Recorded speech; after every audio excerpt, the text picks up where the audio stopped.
It was November 12, 2023, exactly at 9:45 p.m. The location was the deep cryogenics sector of Station Neumayer III in Antarctica. The outside temperature hovered around 30 degrees below zero, but inside, in the reinforced underground, the climate was sterile and controlled.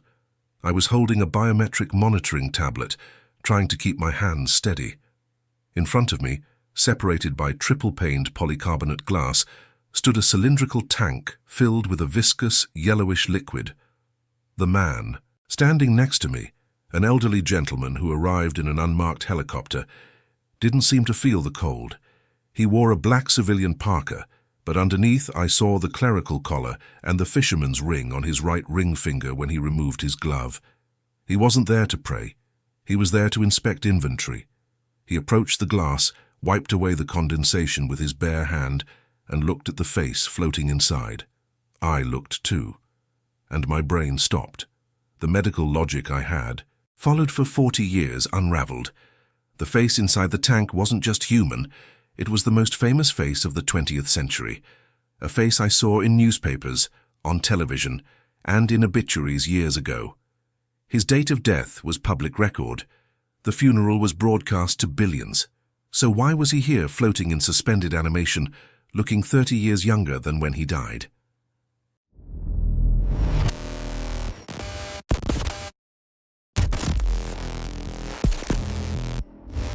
My name is Dr. Elias. I am a specialist in cryobiology and advanced life support systems with a history in major trauma hospitals in Europe before accepting the contract that would change my life. I was recruited 6 months prior to this date by a pharmaceutical holding company based in Zurich, Vitae Aeterna, a front company that pays exorbitant salaries to ensure absolute silence. My official role was Sample Stability Coordinator at the Polar Base. In practice, I was a high-end mechanic for wealthy corpses waiting for resurrection technology. My routine was monotonous and isolated. Station Neumayer III is a floating structure on the ice, modern and scientific, but my workplace wasn't in the main modules where climate scientists studied global warming. I worked in Sector D0, a complex excavated directly into the ice shelf, accessible only by a modified industrial cargo elevator. I spent 12 hours a day monitoring liquid nitrogen fluctuations, checking the integrity of vacuum seals, and ensuring that the auxiliary nuclear generators, which powered only our sector, never failed. It was a job of boredom and precision. I talked more to machines than to people. On that November morning, however, the routine was violently broken. My station's radio, which usually only transmitted static and automatic weather bulletins, blared a strident alert. Code Black VIP Arrival Total Exemption Protocol. I had never heard that code. I looked at the external cameras and saw something impossible for that climate. A heavy helicopter, painted matte black with no tail numbers, fighting the wind to land. It wasn't a supply transport. The way it landed, ignoring the control tower, denoted supreme authority. When the ramp lowered, tactical military personnel didn't come out. 3 elderly men emerged, walking with difficulty in the deep snow, protected by guards in grey uniforms that belonged to no known army. The leader of the group walked with a determination that ignored the brutal cold. I was notified via intercom that my presence was required, immediately in the antechamber of Cell 7. They didn't want the head of security. They wanted the doctor. Fear began to set in then, not for what they would do, but because Cell 7 was the only one that, according to my logs, was supposed to be empty and shut down for maintenance. The first real rupture in my understanding of reality happened as soon as I met the group in the underground access corridor. Biosafety Level 4 protocol requires anyone entering the sector to pass through a chemical decontamination shower and wear pressurized suits. It was an inviolable rule to protect samples from bacterial contamination. I was in my full suit, breathing filtered air. But the visitors, they just walked in. The hermetic sealed doors, which weigh 2 tons and require retina and voice scanning, opened automatically as the elderly man approached. He didn't use a card. He didn't speak a password.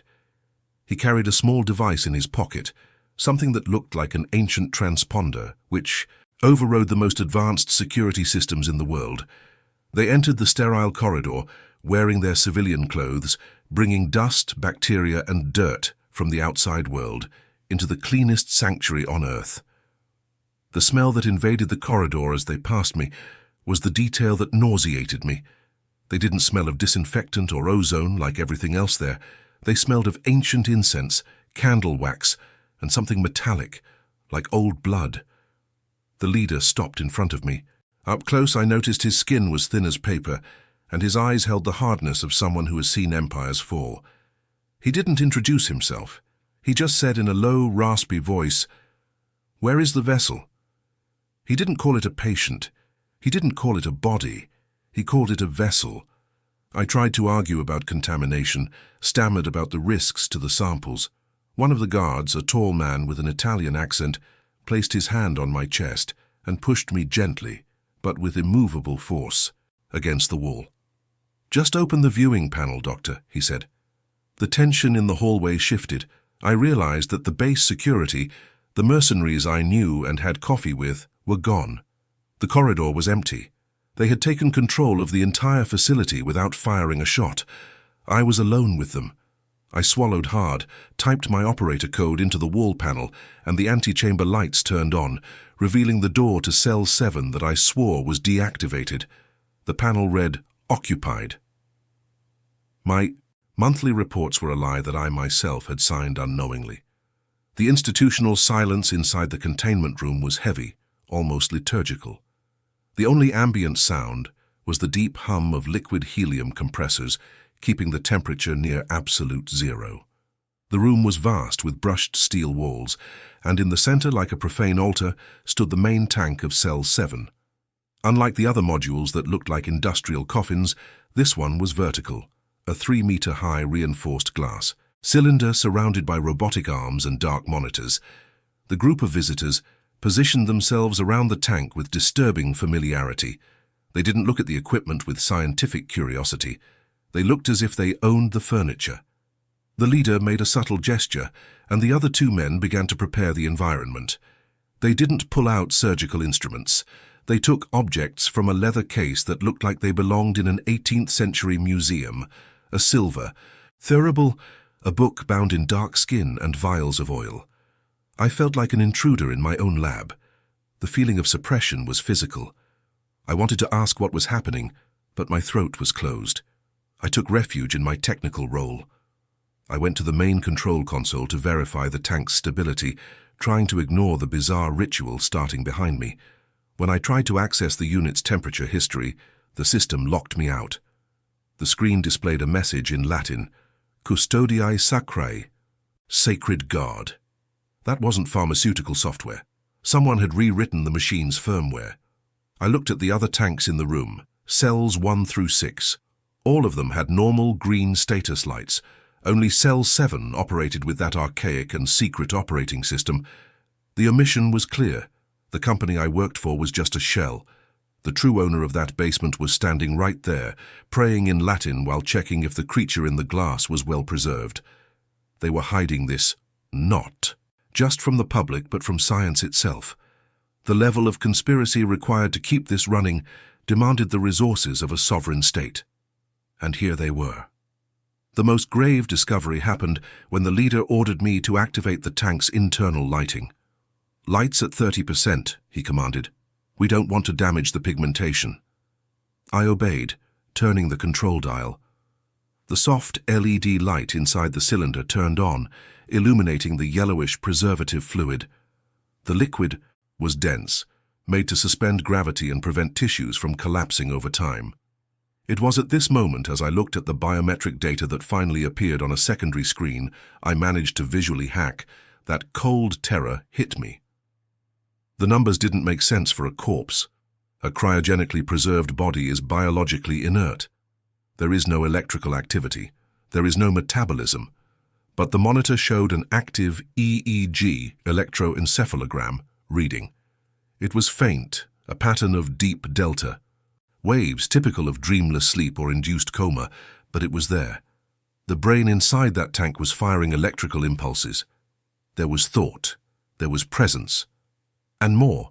The body's core temperature wasn't at 196 degrees, as it should be. It was at 4 degrees positive. That isn't cryogenics, that is cold stasis. He was being kept on the edge of fatal hypothermia, in a state of continuous suspended animation, likely fed intravenously through tubes entering the base of the skull. I cross-referenced this information with the admission date in the system, etched into the metal of the tank's base, June 25, 2009. The date hit my memory with devastating force. I knew what had happened that day in the real world. The world had stopped. The internet had broken. His death had been the biggest media event of the decade. But here, the data said, admission to the unit occurred just 6 hours after the official time of death declared in Los Angeles. The flight and transport time matched perfectly. They didn't bury anyone, they brought him here. The real consequences of this knowledge weighed on me immediately. I was standing next to men who had the power to erase history. If they faked the death and funeral of one of the most watched people on the planet, what would they do to a maintenance doctor in Antarctica? The leader noticed I was staring at the face inside the glass. He didn't try to hide it. He wanted to see my reaction. The face was unmistakable, even relaxed. By sedation, without the stage makeup, without the spotlights, it was him. The delicate bone structure, the curly black hair floating in the water, the slight scar on the chin. It was perfection preserved. But something was wrong. He looked better. The skin didn't have the vitiligo marks or the scars from botched plastic surgeries the tabloids showed in the last years of his life. He seemed to have gone back in time. He looked like his 1990 version. Fear took over when the leader leaned in and whispered to his assistant, "Cellular regeneration is complete. The phenotype is stabilized. We can initiate the reintroduction phase in 5 years." Reintroduction. They weren't keeping a relic. They were refurbishing a product. They had cured the body, reversed the aging or fixed the damage, and were now keeping him on ice like a vintage wine, waiting for the right moment to be opened. The psychological pressure was unbearable. I was facing proof that pop culture, our idols, our music, our collective grief over their loss, all of it was managed. They decide when the idol dies to become a legend, and they decide if he returns or if they use the genetic material to create the next one. I looked at the leader and saw his contempt for me. To him, I was just an aquarium technician. He knew I couldn't speak. Who would believe it? I would be discredited as a lunatic in minutes. The propaganda machine that forged his death was too powerful. The tension reached the breaking point. The partial and terrifying revelation when the blessing procedure ended. The leader touched the glass with his palm. In that exact second, the room's audio system picked up a sound coming from inside the tank. It wasn't mechanical. It was vocal. The internal hydrophones transmitted a low moan, muffled by the liquid. The thing inside reacted to the presence of its owner. The occupant's eyes didn't open, but the left hand, which was floating inertly, clenched into a fist. It was a spasmodic movement, but strong. The heart rate monitor spiked from 4 to 80 beats per minute in 2 seconds. The tachycardia alarm began to flash a silent red on my screen. He was waking up. The leader's proximity, or perhaps some signal emitted by the ring he wore against the glass, served as a trigger. The leader didn't recoil. He smiled, a thin, joyless smile. "Not yet, son. The world hasn't forgotten enough for you to return as the new Messiah." He turned to me and ordered with icy calm, "Inject. The Lazarus compound, full dose. Put him to sleep for another decade." I hesitated. Injecting that amount of sedative into an already compromised system could kill, but the Italian guard unlatched the gun holster under his coat. The sound of the click was loud in the silence. I had no choice. I typed the command on the keyboard. I heard the valves hiss. The bluish liquid entered the bloodstream of the being in the tank. The fist slowly unclenched. The heartbeat dropped. The celebrity went back to floating in the chemical darkness. I had just been an accomplice to the longest kidnapping in history. The Vatican wasn't blessing. It was the jailer. I was escorted out of the room 5 minutes later. There were no goodbyes. One of the guards walked me to my quarters and stood at the door while I packed my bag. I was put on a cargo plane that same night, straight to South America. The firing was summary.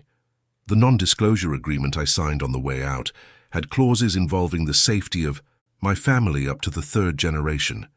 I returned to the real world, but the real world now seems fake. I turn on the television and see documentaries about his life and death. I see fans crying on the anniversary of his passing, and I feel a knot in my stomach. They don't know the tomb is empty. They don't know their idol is sleeping in the ice, being prepared for an orchestrated second coming. The lab in Antarctica is still there. The delegation returned to Rome, and the thing in cell 7 keeps waiting. Sometimes I wonder how many others are there. How many legends who died young are just preserved, waiting for the culture to need them again. If you think you've seen someone famous who should be dead, or noticed strange details in photos of celebrities who don't age, comment down below. I read everything. And subscribe to the channel, hit the bell, because as long as I have a voice, I will tell what I saw. Where are you listening from? Tell me the city. I need to know I'm not talking alone in the dark.